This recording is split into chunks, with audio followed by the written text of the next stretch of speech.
পুরনো বাড়িটা ভেঙে ফেলতেছি, কারণ নতুন কিছু করতে হলে পুরনোকে ছাড়তে হয়।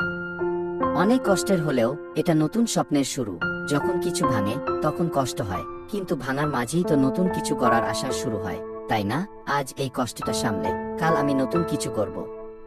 যখন কিছু ভেঙে ফেলে তখন মনে হয় সব শেষ, কিন্তু ঠিক তখনই বুঝতে পারি এটা তো নতুন শুরু।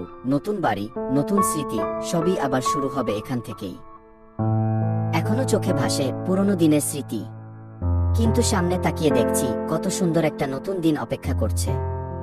নতুন বাড়ি, নতুন জীবন, সবকিছু আবার নতুন করে শুরু হবে ইনশাআল্লাহ। আপনাদের দোয়া ও ভালোবাসা চাই। প্লিজ সবাই লাইক, সাবস্ক্রাইব এবং বেশি বেশি করে শেয়ার করবেন। বাড়ি নেই, কিন্তু এখানেই নতুন কিছু গজাচ্ছে। এই ছোট্ট গাছটা যেন বলে দেয় পুরনো কিছু ভাঙলেও নতুন কিছু সব সময় জন্ম নেয়। কষ্টের মাঝেও সৌন্দর্য আছে। সময়ের সাথে কত কিছু বদলে যায়। এই ছবিটাতে যে বাড়ি ছিল সেটা আর নেই, কিন্তু সময় এগিয়ে যায় আর আমি জানি নতুন কিছু শুরু করার সময় এসে গেছে।